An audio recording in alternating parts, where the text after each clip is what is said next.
ya. Dia masih semangat Ya. oke. Yo Sherly. Bye-bye semuanya. Makasih orang. Makasih Kak Sherly. Makasih kakak. Lagu apa Romo yang Batak itu ya? Yang Batak itu, yang Batak itu.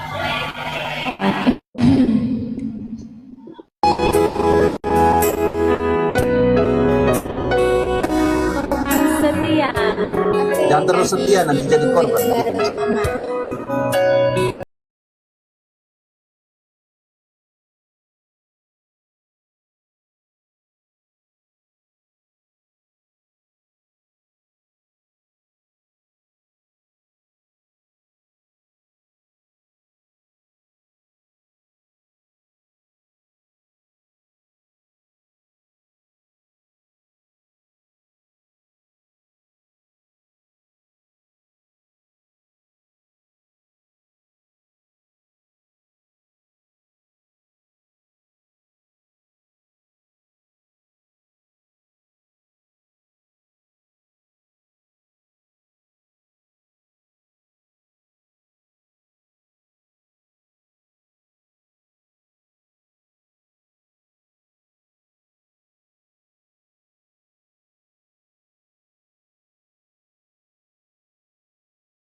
Kasih Romo.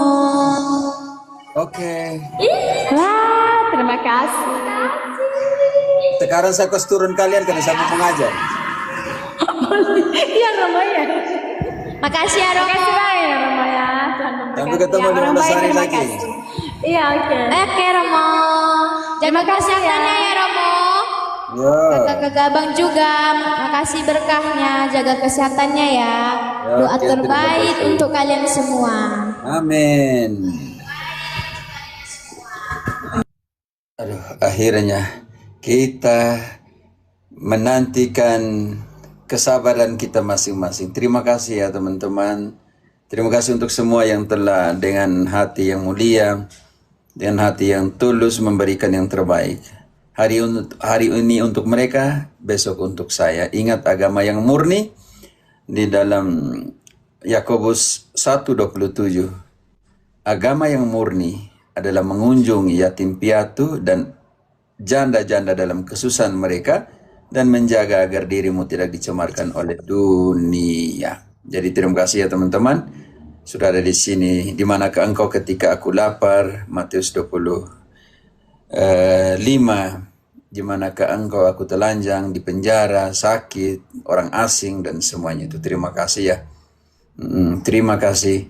Yesus juga menyerahkan ibunya kepada Yohanes. Inilah ibumu, inilah anakmu. Juga ada hubungan dengan yang kita namakan itu hukum Taurat tentang para janda. Jadi terima kasih untuk anugerah hati dan semuanya. Jeje, engkau tidak ada kitab suci di tangan, tidak ada? Sudah tidur semua kali. Jeje, masih di sini?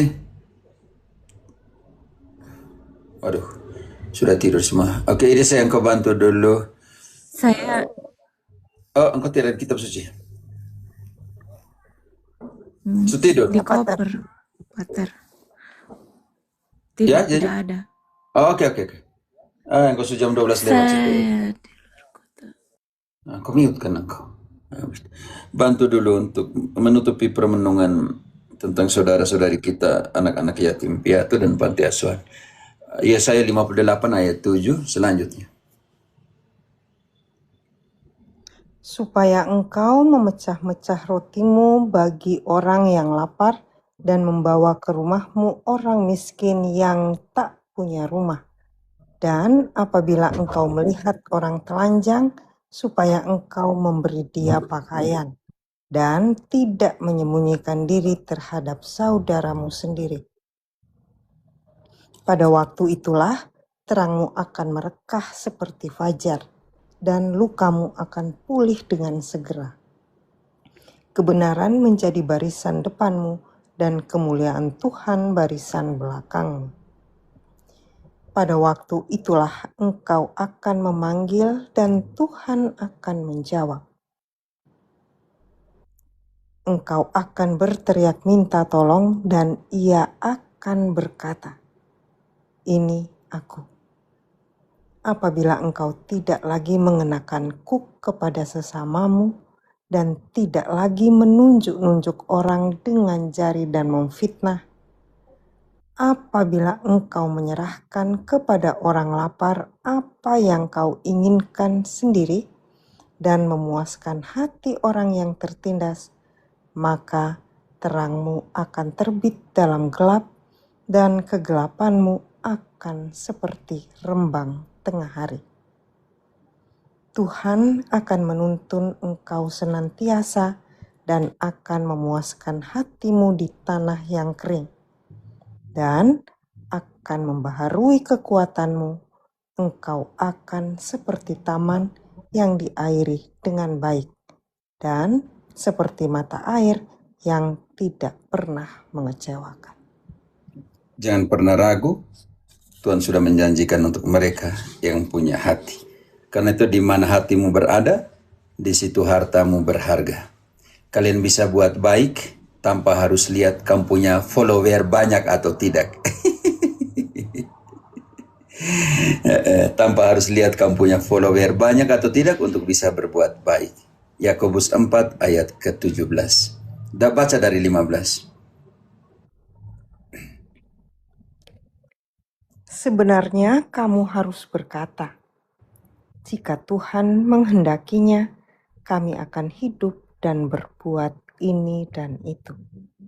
Tetapi sekarang kamu memegahkan diri dalam congkakmu, dan semua kemegahan yang demikian adalah salah. Jadi, jika seorang tahu bagaimana ia harus berbuat baik, tetapi ia tidak melakukannya, ia berdosa. Karena itu jangan tunggu sampai kalian punya sesuatu, kalian punya jadi orang kaya, kalian memiliki satu dunia ini. Jangan tunggu, karena kita tidak pernah tahu kapan kita akan berpulang, dan di hadapan Allah, 2 Korintus 5 ayat 10, kita semua akan dihakimi menurut apa? Sebab kita semua harus menghadap tahta pengadilan Kristus, supaya setiap orang memperoleh apa yang patut diterimanya, sesuai dengan yang dilakukannya dalam hidupnya ini, baik ataupun jahat. Oke, sambil tadi mengikuti siaran lagu-lagu adik-adik kita di Panti Asuhan, berhasil buat beberapa PowerPoint ya, menggugat sola fide, bukti forensik Alkitabiah, mengapa pembenaran bukan berdasarkan iman saja, dan keselamatan kekal dapat hilang. Bisa lihat ke teman-teman? Saya baca sedikit. Dogma Protestan, manusia dibenarkan hanya oleh iman, sola fide, terlepas dari perbuatan. Bukti Alkitabiah Yakobus 2:24, karena itu kamu lihat bahwa seorang dibenarkan oleh perbuatan dan bukan hanya oleh iman.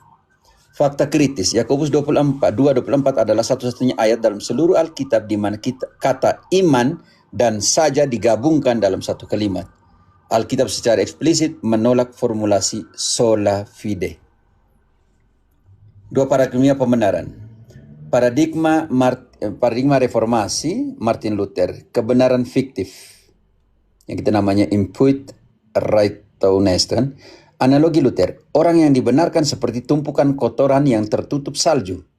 Manusia tetap berdosa di dalamnya, hanya diselimuti jubah Kristus. Bayangkan. Implikasi, seorang dapat diselamatkan meskipun secara batinia ia tidak kudus. Karena Luther menganalogikan orang yang dibenarkan seperti tumpukan kotoran yang tertutup salju. Gila kan? Paradigma Alkitabiah Katolik, pengudusan batinia. Bukti, Ibrani 12:14 mengatakan, kejarlah kekudusan, berusahalah berdamai dengan semua orang dan kejarlah kekudusan. Karena tanpa kekudusan, seorang tidak akan pernah melihat Tuhan. Roma 5 ayat 5, ini yang kita namakan itu pengudusan batinia. Kasih Allah telah dicurahkan ke dalam hati kita oleh Roh Kudus. Implikasi, pembenaran mengubah manusia secara nyata dari dalam. Jika Tuhan menyatakan manusia benar, ia benar-benar menjadi benar. Karena itu bukti yang kita namakan itu pengudusan batinia, konstruksi batinia, konstruksi interior. Ini menjadi persoalan besar ya. Di dalam gagal paham Protestantisme tentang iman, lalu dibuatlah sola fide. Logika amputasi Matius 5:29-30. Kita ambil contoh. Jika keselamatan hanya oleh iman, perumpamaan Yesus tentang memotong tangan untuk menghindari neraka tidak masuk akal. Menghindari perbuatan dosa secara radikal adalah bagian dari proses pembenaran. Jika matamu, jika tanganmu, nanti jadi lucu di sini. Loncatan pasir. Sekadar berseru Tuhan, Tuhan, iman verbal. Di dalam Matius 7:21. Tidak semua yang mengatakan Tuhan, Tuhan akan masuk dalam kerajaan Allah, melainkan mereka yang melakukan kehendak Allah. Ini yang kita namanya batu loncatan pasir dalam Protestantisme. Sekadar berseru Tuhan, Tuhan, yang kita namakan iman verbal. Sekarang kita lihat dalam fondasi batu karang Matius 7:21-27, melakukan kehendak Allah. Artinya iman bukan iman verbal, tetapi iman tambah tindakan. Yang ini yang fiktif dalam Protestantisme. Yang ini yang nyata, iman itu tambah perbuatan. Kalau kita sentuh sedikit ekonomi keselamatan, perumpamaan tentang talenta. Input, proses, output. Masukkan proses yang dilakukan dan hasil akhirnya seperti apa. Input, kasih karunia. Tuhan memberikan talenta, kasih karunia awal secara cuma-cuma. Yang ini Agustinus mengatakan predestinasi, bukan double predestinasi. Predestinasi artinya Allah yang mengambil inisiatif. Kasih karunia awal secara cuma-cuma. Di sini talenta diberikan. Hamba yang baik bekerja, hamba yang jahat pasif. Hanya mengubur talenta, iman yang diam atau iman yang pasif. Output, hasil akhir, penghakiman akhir, hamba yang pasif dilemparkan ke kegelapan luar. Matius 25 ayat 30. Kesimpulan kecil. Keselamatan bukanlah penerimaan pasif. Manusia harus bekerja sama dengan kasih karunia untuk menghasilkan perbuatan baik. Tanpa rohani, keselamatan akan hilang. Karena itu dalam Yakobus 2 ayat ke-22 dibaca, iman bekerja sama dengan apa?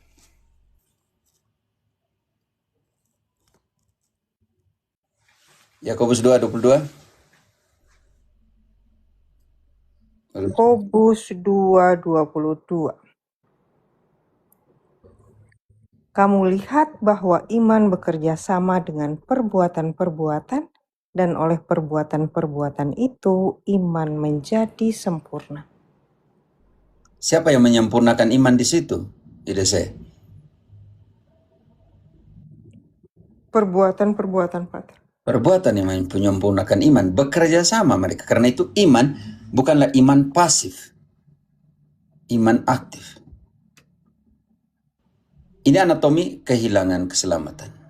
Awal berakar menerima firman Tuhan dan menjadi percaya dalam proses waktu. Oke, B. Puncak pembenaran telah lolos dari kekotoran dunia oleh pengetahuan tentang Tuhan. 2 Petrus 2:20 atau 1 Timoteus 2 ayat 3 dan 4. Kejatuhan krisis. Pada saat pencobaan mereka berpaling, terjerat lagi dan dikalahkan. Sindrom babi yang dicuci. 2 Petrus 2 ayat 22 dibaca dulu. 2 Petrus keras di sini, baca 20 lalu 22. Konsentrasi di 22. Sebab jika mereka oleh pengenalan mereka akan Tuhan dan Juru Selamat kita Yesus Kristus telah melepaskan diri dari kecemaran-kecemaran dunia, tetapi terlibat lagi di dalamnya, maka akhirnya keadaan mereka lebih buruk daripada yang semula. Artinya, mereka bilang mereka sudah bersih, tetapi ketika mereka jatuh lagi dalam dosa artinya keadaan mereka lebih buruk. Lebih buruk. Ayat 22 membandingkan apa? Ini Petrus keras sekali pembandingannya. Bagi mereka cocok apa yang dikatakan peribahasa yang benar ini. Anjing kembali lagi ke muntahnya, dan babi yang mandi kembali lagi ke kubangannya. Bayangkan, sudah dibenarkan tapi jatuh lagi dalam dosa. Hasil akhir seperti ini. Karena dalam 1 Yohanes 1 ayat 8 sangat jelas dikatakan bahwa jika kita mengatakan kita tidak berdosa, kita ini tukang tipu dan kebenaran tidak ada pada kita. Karena itu Petrus ini menggunakan sindrom babi yang dicuci. 2 Petrus 2:22 membandingkan mereka yang bilang itu yang sudah dibenarkan tapi berdosa lagi dengan babi yang telah dicuci, dimandikan, kembali ke lumpur. Tidak mungkin ada babi yang dicuci, dimandikan jika sejak awal ia tidak pernah bersih. Engkau bisa mengerti di situ? Kita hanya mandikan babi ketika dia sudah kotor. Sudah kotor. Pertanyaan saya, babi tidak akan kembali ke tempat yang kotor? Pasti kembali, Pater. Artinya orang percaya dapat kehilangan pembenarannya. Dengar itu Protestantisme, supaya kalian tahu apa itu sola fide yang sesungguhnya. Garis batas kerajaan Allah. Dilema Protestan. Jika keselamatan terjamin permanen, maka tidak ada orang Kristen sejati yang bisa melakukan dosa-dosa ini lagi. Namun faktanya banyak orang melakukannya. Karena apa? Baca 1 Yohanes 1 ayat 8. Jika kita mengatakan kita tidak berdosa, kita ini tukang tipu. Jika kita berkata bahwa kita tidak berdosa, maka kita menipu diri kita sendiri dan kebenaran tidak ada di dalam kita. Ibrani 10 ayat 26. bilang sudah menerima kebenaran, tetapi ketika sengaja berbuat dosa, maka tidak ada lagi korban penghapus dosa berikut.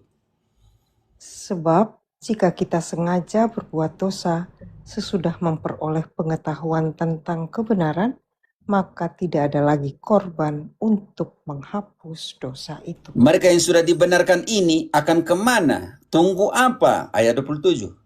Kalau mereka sengaja berbuat dosa. Tetapi yang ada ialah kematian yang mengerikan akan penghakiman dan api yang dahsyat yang akan menghanguskan semua orang durhaka. Ketika sola fide di sini mengatakan mereka telah dibenarkan dan mereka jatuh lagi kepada dosa, maka di sini yang namanya adalah pembenaran. Cari bagaimana engkau tidak berdosa lagi, kan tidak mungkin. Contoh diambil dari Galatia 5 ayat 19-21. Pesina, pecabul, penyembah berhala, pencuri tidak akan mewarisi kerajaan Allah. Lihat ini.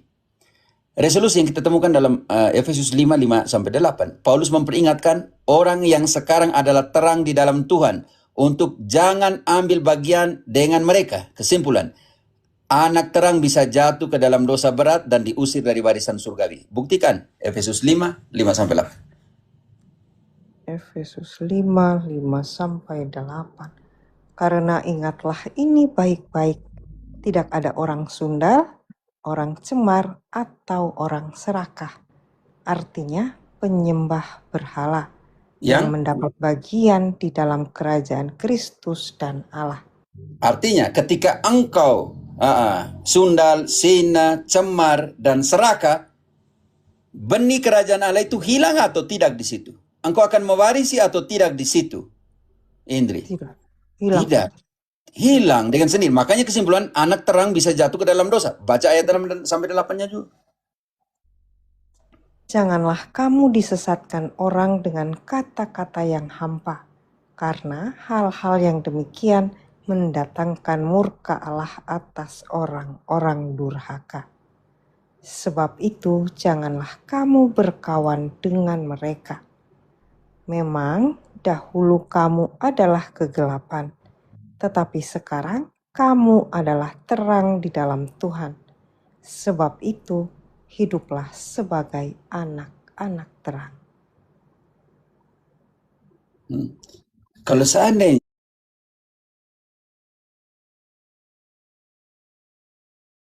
bisa jatuh ke dalam dosa berat dan diusir dari warisan surgawi, karena 3 hal yang di ayat 5 sangat jelas. Kecemaran, persundalan, dan keserakahan tidak akan menjadi bagian dalam kerajaan surga. Kalau kita lihat di sini, di sini ada 14 item di dalam Galatia 5:19-21 tentang perbuatan-perbuatan daging tidak mendapat bagian dalam kerajaan surga. Bagaimana Protestan bilang mereka sudah mendapat bagian dalam kerajaan surga? Kalau mereka juga masih mengalami dan melakukan dosa yang sama, perbuatan daging. Coba kita lihat ayat 19-21. Apakah ada seorang Protestan yang tidak melakukannya itu? Perbuatan daging telah nyata, yaitu percabulan. Pertanyaan saya, tidak satupun Protestan yang berbuat cabul? Yang kedua, ini mau tanya nih. Kecemaran. Tidak lagi cemar? Ketiga, Hawa nafsu. tidak mempunyai hawa nafsu lagi? Keempat, penyembahan berhala. Mereka penyembahan berhala, 3 item yang ada di Efesus tadi, yaitu kecemaran, persundalan, kecabulan, dan keserakan. Apalagi? Penyembahan berhala, Sudah sihir. Mereka tidak yang praktek-praktek seperti itu. Lanjut. Perseteruan. Tidak pernah seteru satu sama lain. Nah, lihat antar pendeta. Apalagi? Perselisihan. Hai, parah sekali. Lanjut. Iri hati. Hai, tidak. Lanjut. Amarah. Nah, tidak pernah marah. Lanjut. Kepentingan diri sendiri. Itu mereka tidak pernah cari. Mereka kepentingan mamon dan lain sebagainya. Janji iman, persepuluhan, dan buah sulung dan semua. Lanjut. Percederaan. Tidak cedera satu sama lain. Apalagi? Roh pemecah. Mereka pecah-pecah karena dosa. Atau Melatuk bilang apa lagi? Kedengkian. Itu. Tanya ini Om Deking Adas tuh. Apalagi? Kemabukan. Apa? Tiada percayaan yang mabuk lagi kan di Kupang sana? Di Flores. Apa lagi? Pesta pora dan sebagainya. Oke, kesimpulan yang melakukannya itu ayat 21. Terhadap semuanya itu kuperingatkan kamu, seperti yang telah kubuat dahulu, bahwa barang siapa melakukan hal-hal yang demikian, ia tidak akan mendapat bagian dalam kerajaan Allah. Artinya sola fide itu, fidenya ada, solanya tidak ada. Solanya itu membuat pembenaran. Karena tidak ada pengakuan dosa di sana, ya semacam itu, toh. Kita dibenarkan karena iman, Ini Paulus bilang, yang melakukannya itu tidak mendapat bagian dalam kerajaan surga.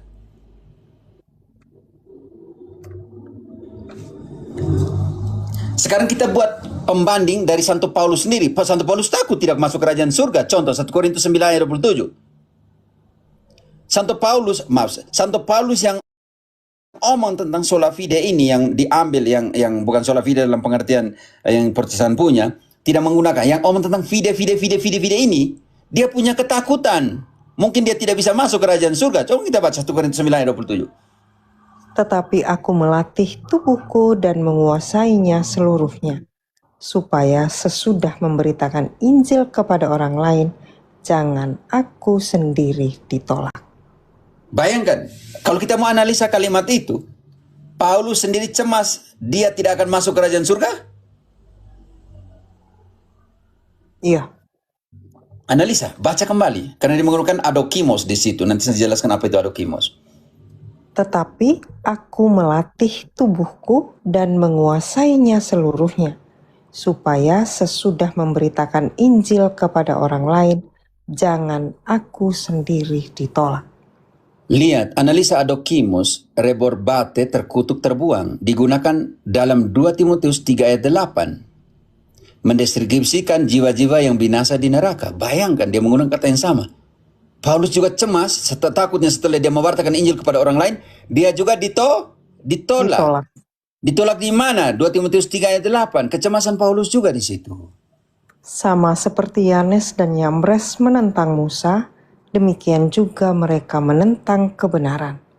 Akal mereka bobrok dan iman mereka tidak tahan uji. Oke, lanjut sedikit nanti. Ini penting sekali yang akan datang. Tetapi sudah pasti mereka tidak akan lebih maju. Karena seperti dalam hal Yanes dan Yambres, kebodohan mereka pun akan nyata bagi semua orang. Lanjut. Tetapi engkau telah mengikuti ajaranku, cara hidupku, pendirianku, imanku, kesabaranku, kasihku, dan ketekunanku. Di situ ada berapa? Ada 7 item. Kalau seandainya di situ sola fide, maka 6 hilang. Bisa mengerti?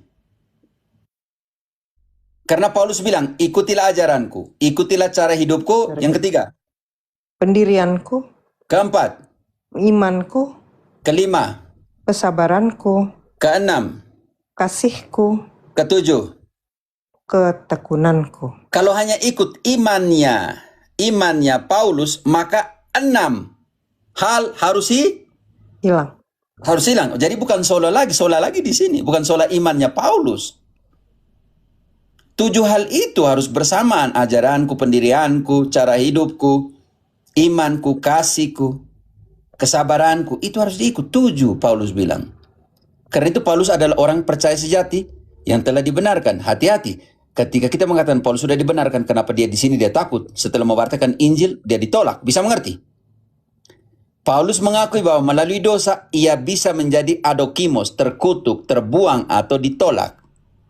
Kesimpulan, orang percaya sejati tidak dijamin keselamatan kekal secara mutlak.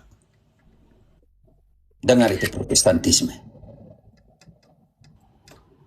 Konsekuensi kekudusan fisik dan sakramental. Ini Eucharistia ya teman-teman. Ini konsekuensi kekudusan fisik dan semuanya nanti yang teman-teman minta nanti saya akan bagi. Dashboard metrik pengadilan akhir. Wahyu 20:12, orang mati akan dihakimi menurut perbuatan. 2 Korintus 5 ayat 10, menerima sesuai dengan apa yang telah dilakukannya baik atau buruk selama hidup. Matius 16:27, ketika Yesus datang pada akhir zaman dengan semua malaikatnya, maka dia akan membalas masing-masing sesuai dengan perbuatannya. Kesimpulan mutlak. Alkitab tidak pernah sekalipun mencatat bahwa penghakiman terakhir dilakukan hanya dengan mengecek status keimanan batin. Penghakiman selalu dieksekusi berdasarkan karya, tindakan, dan ketaatan. Kita mau buat pembanding di dalam Matius 25, bantu dulu ayat 41.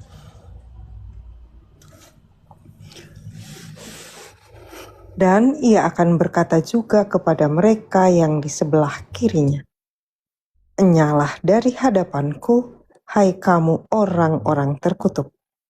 Enyalah ke dalam api yang kekal yang telah sedia untuk iblis dan malaikat-malaikatnya." Kenapa hanya ke tempat, ke neraka untuk iblis dan para malaikatnya? Kenapa? Ayat selanjutnya. Sebab ketika aku lapar, kamu tidak memberi aku makan. Ketika aku haus, kamu tidak memberi aku minum. Ketika aku seorang asing, kamu tidak memberi aku tumpangan. Ketika aku telanjang, kamu tidak memberi aku pakaian. Ketika aku sakit dan dalam penjara, kamu tidak melawat aku. Apa kata mereka kepada Yesus? Lalu mereka pun akan menjawab dia katanya, "Tuhan, bila manakah kami melihat engkau lapar atau haus, atau sebagai orang asing, atau telanjang atau sakit, atau dalam penjara, dan kami tidak melayani engkau?"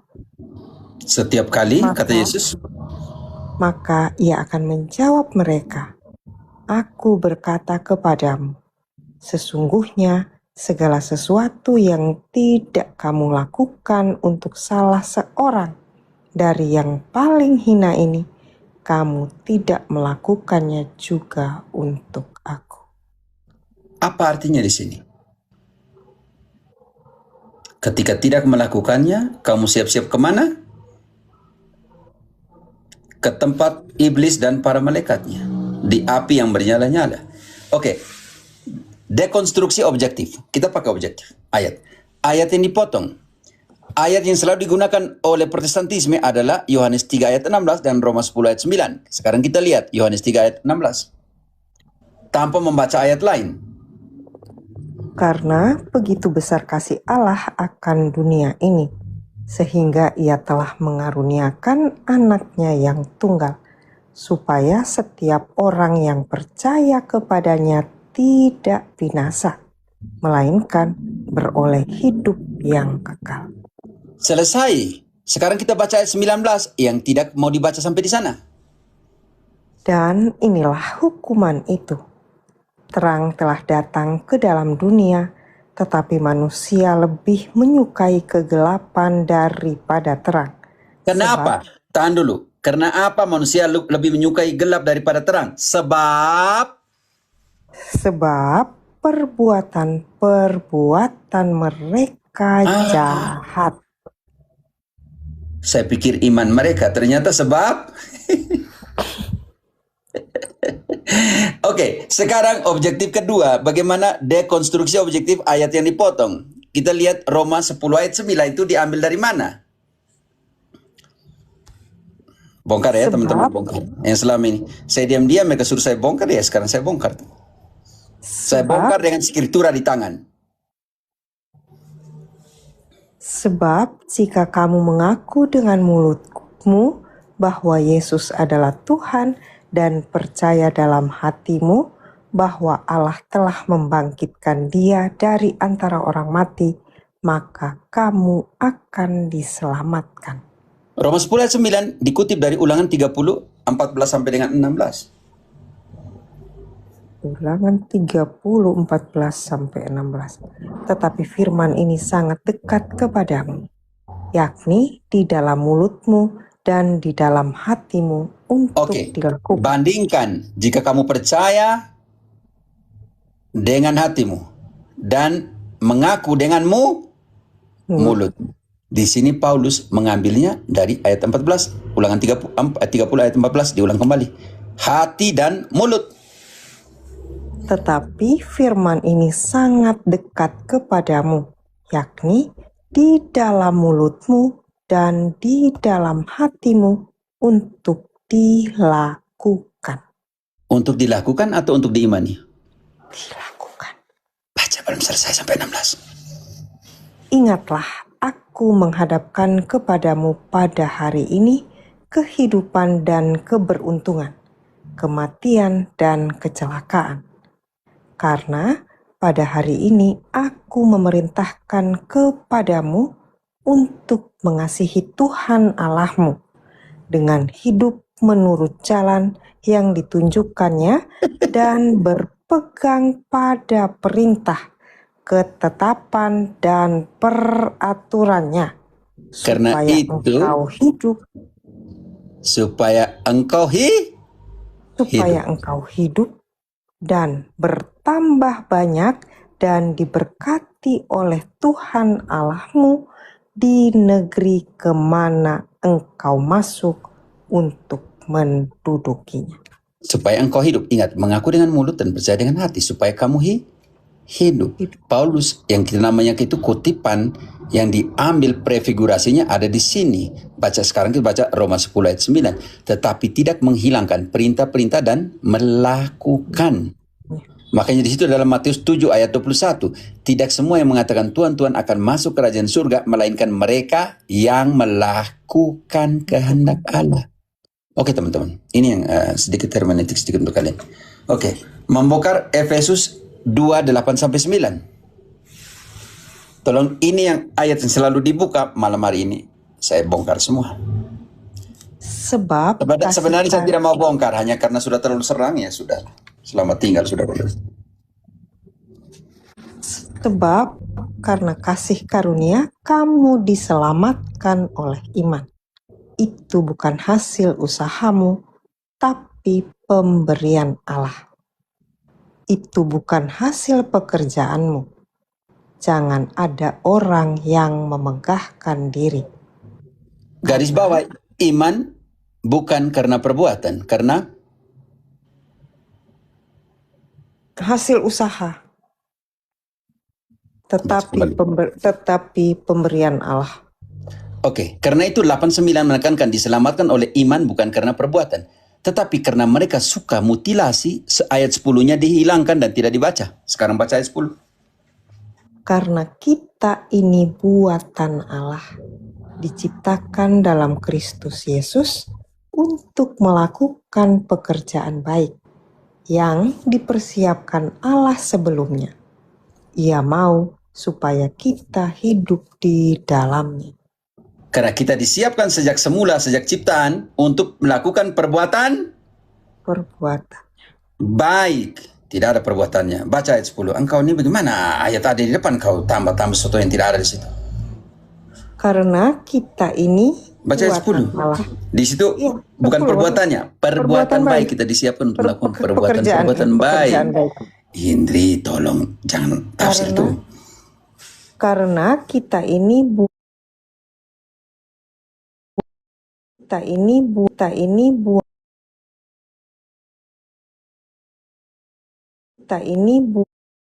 supaya cukup. Ini penting sekali. Di dalam Efesus 2:8-9 itu dijelaskan dalam Titus 3 ayat 5. Iman bukan karena diselamatkan oleh iman bukan karena perbuatan, karena di sini dijelaskan yaitu melalui pembasuhan kelahiran baru yang kita namakan pembaptisan. Pada waktu itu Dia telah menyelamatkan kita, bukan karena perbuatan baik yang telah kita lakukan, tetapi karena rahmat-Nya oleh pemandian kelahiran kembali dan oleh pembaharuan yang dikerjakan oleh Roh Kudus. Pembasuhan kelahiran baru. Makanya ini dia punya dijelaskan di sini. Tetapi setelah dibaptis menyelamatkan kita, kita diminta untuk memiliki hati nurani yang baik. 1 Petrus 3 ayat 21 dari 20. Yaitu kepada roh-roh mereka yang dahulu pada waktu Nuh tidak taat kepada Allah. Ketika Allah tetap menanti dengan sabar waktu Nuh sedang mempersiapkan bahteranya, di Oke, mana manis. sekarang kita ambil 21-nya langsung. Konsentrasi di situ. Pembaptisan menyelamatkan, iya. Nah, kelahiran baru, tetapi di situ untuk memintakan hati nurani yang baik. Juga kamu sekarang diselamatkan oleh kiasannya, yaitu baptisan. Maksudnya bukan untuk membersihkan kenajisan jasmani, melainkan untuk memohonkan hati nurani yang baik kepada Allah oleh kebangkitan Yesus Kristus. Indri, setelah engkau dibaptis, engkau dimintakan kepada Allah untuk menanamkan engkau hati nurani yang baik. Setelah engkau dibaptis, engkau sungguh-sungguh memiliki hati nurani yang baik dan tidak punya sesuatu di hatimu yang kotor. Tidak, Pak. Tidak balas dendam, tidak sakit hati, tidak iri, tidak dengki, dan semuanya. Enggak. Karena itu engkau harus jaga. Setelah dibaptis, dimohonkan, diminta untuk memiliki hati nurani yang baik. Tapi kalau kau tidak jaga, Ya sudah, Pater. ya sudah.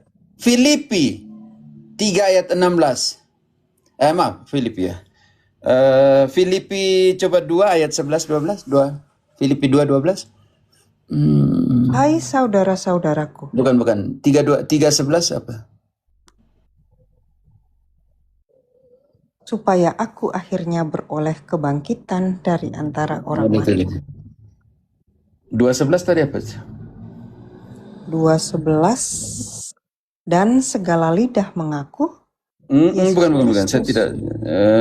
Galatia aku tidak salah. Ya Galatia. Galatia 2:11. Bukan. Fatir bantulah aku terlalu banyak di kepala nih. Kerjakanlah keselamatanmu tuh. Ya, baik Pater. Kerjakanlah keselamatanmu. Nasihat Paulus, kerjakanlah keselamatan. Filipi 2:12 mungkin, Pater? Ya, Iya, itu yang saya butuh. Oh iya. Engkau baca 11 tadi kah? Iya. 12 yang butuh. 12:13. Hai saudara-saudaraku yang kekasih, kamu senantiasa taat. Karena itu tetaplah kerjakan keselamatanmu dengan takut dan gentar. Bukan saja seperti waktu aku masih hadir, tetapi terlebih pula sekarang waktu aku tidak hadir.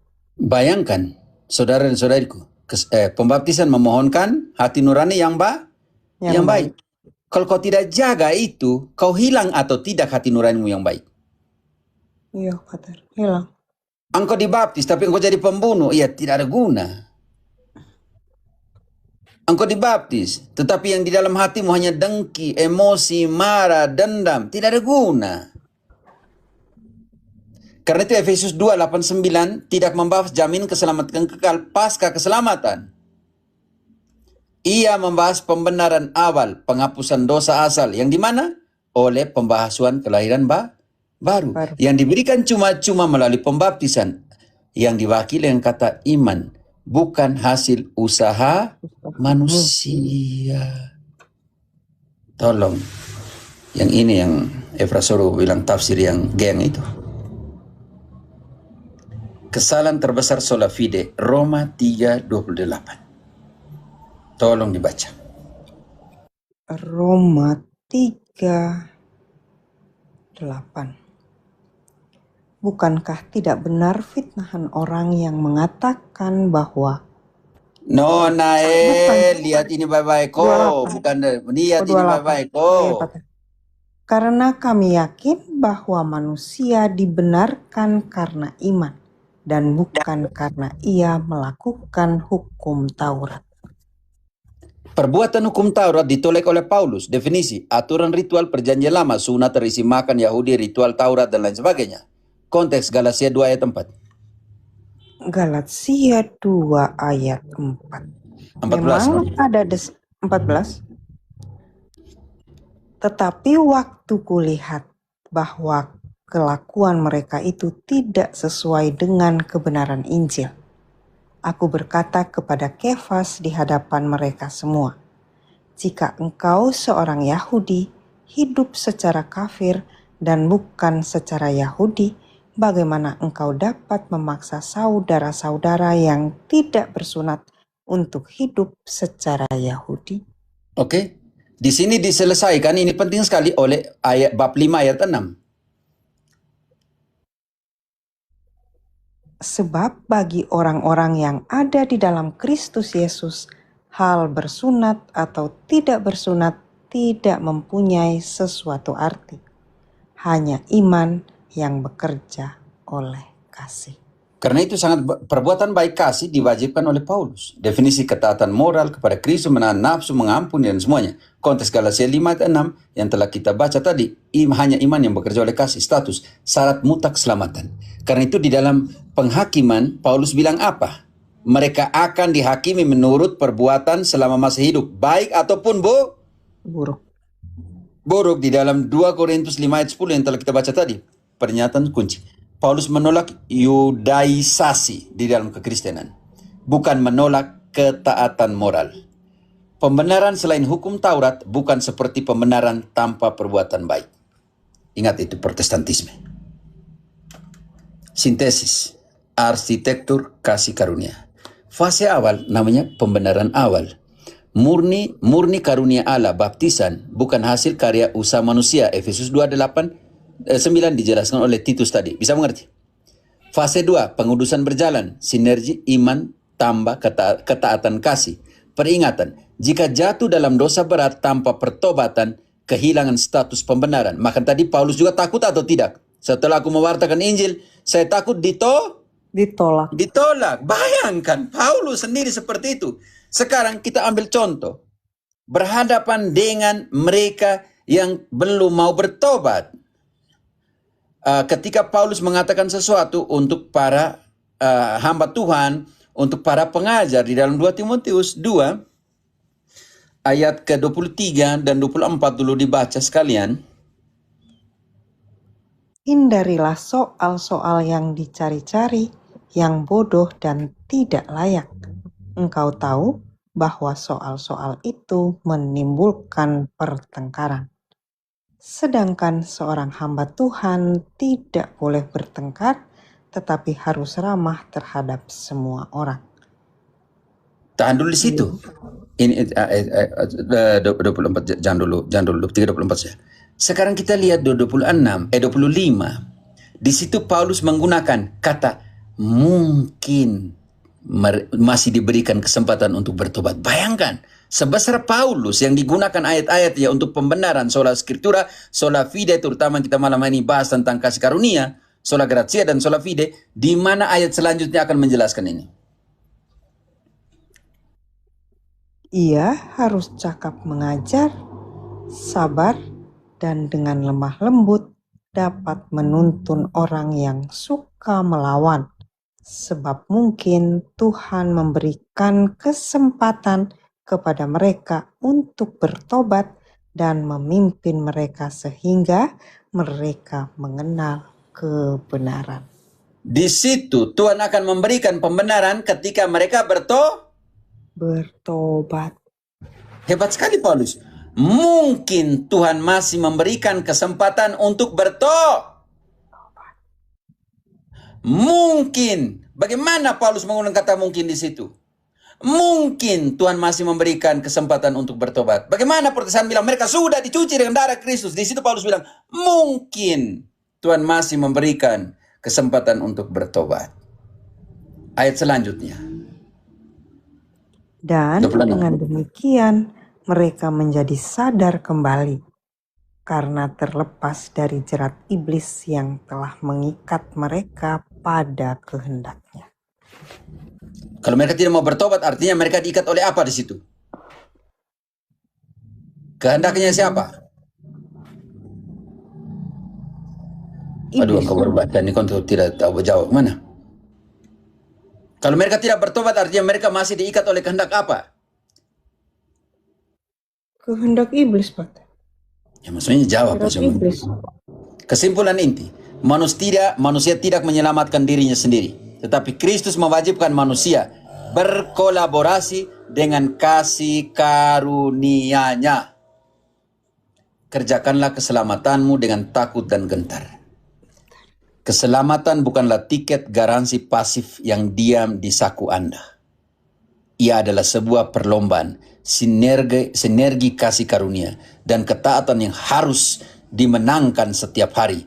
Berpegang teguhlah agar tidak ada yang mengambil mahkotamu. Wahyu 3:11.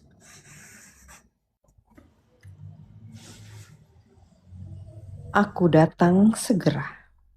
Peganglah apa yang ada padamu, supaya tidak seorang pun mengambil mahkotamu. Artinya, mahkota bisa diambil atau tidak? Bisa. Makanya kerjakanlah keselamatanmu. 3 ayat ke-19. Yang kukasihi kuapakan. Barang siapa kukasihi, ia kutegur dan kuhajar. Sebab itu relakanlah hatimu dan bertobatlah. Bertobatlah. Protestantisme dan Bertobatlah. 21, tawaran bebas. Aku ada di depan pintu dan mengetuk. Kalau engkau buka pintu, artinya kalau engkau mau menerima saya, kalau engkau mau bertobat. Barang siapa menang, ia akan kududukkan bersama-sama dengan aku di atas tahtaku.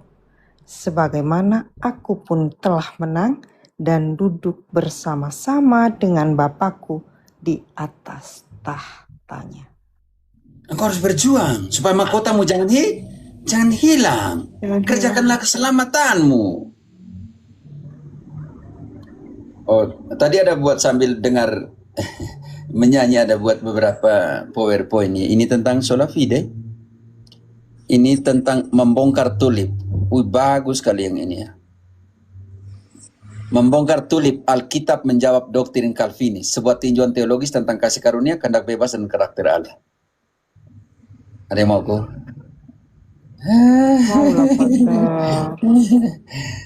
Ada 3 tadi waktu saya buat waktu dengar sambil ini ada yang orang kudus. Tidak. Ya orang kudus salah satunya membongkar tulip. Tentang keperawanan abadi. Ini keperawanan abadi. Studi komplit keperawanan abadi Maria, membedah linguistik, budaya, dan tipologi Alkitab Bia di balik dogma Maria Perawan. Panduan apologetika Katolik untuk menjawab keberatan dan memahami kedalaman makna teologis Bunda Maria. Pakai keberatan Protestan, jawaban Katolik seperti itu. Saudara dalam Aram dan Yunani, 4 konteks kata saudara dalam Alkitab, saudara kandung, kerabat, sepupu, paman, satu bangsa, saudara rohani. Siapa sebenarnya Yakobus dan Yusuf, petunjuk budaya, abad pertama tentang gelar anak, dan semuanya dilema kata sulung dalam Lukas 2:17. Hati-hati di sini.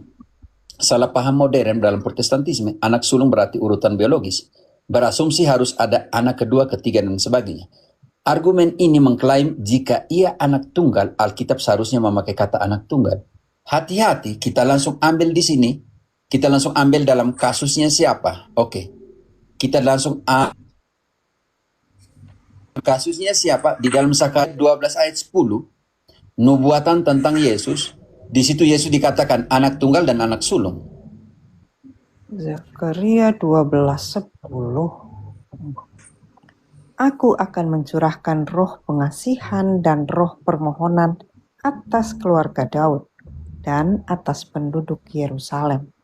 Dan mereka akan memandang kepada Dia yang telah mereka tikam dan akan meratapi Dia seperti orang meratapi anak tunggal dan akan menangisi Dia dengan pedih seperti orang menangisi anak sulung. Artinya Yesus anak tunggal dan anak sulung. Pendeta belajar baca kitab suci kok. Ini Zakaria adalah nubuatan. Meratapi Dia seperti anak tunggal dan anak sulung.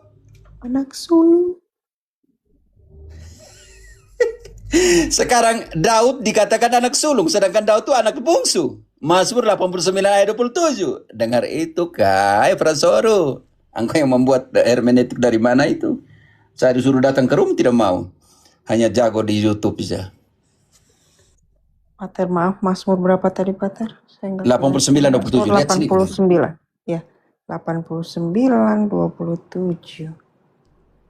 Aku pun, oh berarti dia di atas ya, Pater. Dia pun akan berseru kepadaku, Bapakku, Engkau, Allahku dan gunung batu keselamatan. Aku pun juga akan mengangkat dia menjadi anak sulung, menjadi yang maha tinggi di antara raja-raja bumi. Ingat, Daud itu tentang Mazmur Daud, omong tentang Daud. Daud itu anak sulung atau Daud itu anak bungsu? Di dalam garis keluarganya. Ketika siapa pergi ke rumahnya itu, Daud ada di kebun. Setelah semua lewat anak-anak yang lain, lalu tanya, masih adakah anak yang lain? Kata bapaknya, iya ada anak bungsu, tetapi dia masih jaga domba. Artinya di situ Daud adalah anak bungsu. Tetapi kenapa di Mazmur dia bilang dia anak sulung? Engkau bisa mengerti? Iya, Pater. Oh, Keluaran 13 ayat 2. Maukah dia primogenito namanya?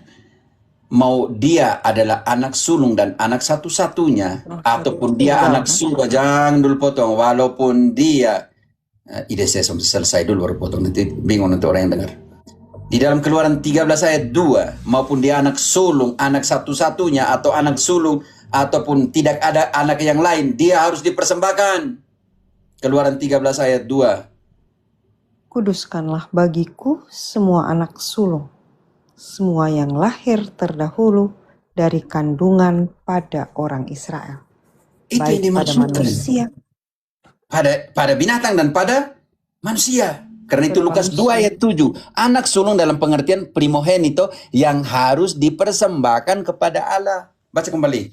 Keluaran 13 ayat 2 itu yang diambil nanti oleh Lukas ayat 7. Kuduskanlah bagiku semua anak sulung, semua yang lahir terdahulu dari kandungan pada orang Israel, baik pada manusia maupun pada hewan. Makanya Yesus Makanya Yesus disebut anak sulung karena ini hukum Taurat ini. Lukas 2 ayat 7.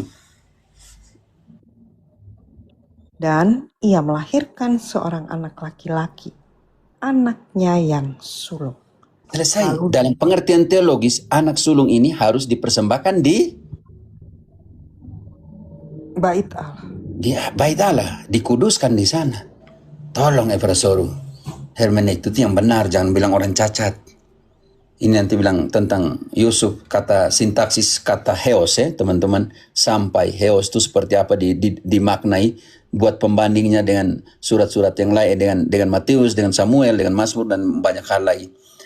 Sumpah keperawan yang tersirat, konteks paradoks, kesimpulan, garis waktu keluarga kudus, absennya saudara kandung. Bayangkan 0 tahun sampai dengan tahun keempat ada di mana? Di Mesir. 4 tahun keempat kembali dari Mesir. Tahun ke-12 bait suci hilang di sini. Bagaimana Maria dan Yosef pergi ke bait suci, sedangkan saudara-saudara yang lain dijaga oleh siapa? Bisa mengerti? Dijaga oleh Protestan. Klimaks di kaki salib Yesus, penyerahan sesungguhnya Yesus ibunya kepada Yohanes kan? Keperawanan sebagai tanda Mesias, Maria tabut perjanjian baru, sintesis kebenaran yang harmonis antara linguistik, sejarah budaya, nubuatan nabi, dan tipologi teologis. Dogma menghasilkan yang namanya dogma keperawanan Abdi Maria atau Maria Immaculata. Itu tidak main-main ya teman-teman. Gereja bukan main gila ketika melakukan sebuah dogma, mengambil sebuah dogma. Ada lagi yang terakhir. Oh, ini orang kudus. Ini penting sekali teman-teman. Ini jaringan cahaya ilahi, memahami peran orang kudus, jawaban Alkitabiah atas pertentangan umum dan paduan devosi yang sejati. Disusun berdasarkan teologi Katolik dan pembuktian kitab suci. Ini lumayan ada 4 tadi ya. Aduh, oke. Terima kasih. Nanti suatu saat nanti saya kasih kembalikan ke semua ke kalian materi-materi seperti ini. Saya harus makan siang. Terima kasih teman-teman. Tuhan memberkati. Sampai jumpa. Terima kasih untuk seluruh partisipasi kalian tiap 15 hari untuk mendukung sedikit dari kekecil dari satu mawar atau apa untuk panti asuhan, oke? Ingat baik-baik itu kemanusiaan tidak mempunyai batas, sekat, tembok, pembatas. Itu yang ditekankan di situ. Saya selalu garisnya Paus Fransiskus selalu bilang sebelum menjadi benar-benar spiritual dalam hidupmu, jadilah benar-benar manusiawi. Karena itu terima kasih teman-teman setiap 15 hari untuk anak yatim piatu. Minta maaf, nanti kita juga cari yang dari Flores, dari Timor. Semoga mereka juga bisa berpartisipasi dari Jawa untuk berpartisipasi di dalam setiap 15 hari untuk berbagilah dalam pengertian itu. Oke, terima kasih semua teman-teman. Saya sudah jam 12.15, harus makan siang lagi 15 menit. Terima kasih, Tuhan memberkati. Oke, sampai jumpa. Oke. Sentrin, apa yang dia namanya? Sentrisna, minta maaf ya saudariku, dan Dave Vinci, maaf malam hari ini sebenarnya untuk dedikasikan untuk anak-anak yatim piatu. Bukan soal besarnya yang kalian bisa buat ya, hatimu itu yang diberikan. Ingat selalu, di mana hatimu berada, di situ hartamu berharga. Oke, sampai jumpa. Tuhan memberkati. Terima kasih Pater, selamat makan siang. Oke, di mana nih harus tutup nih?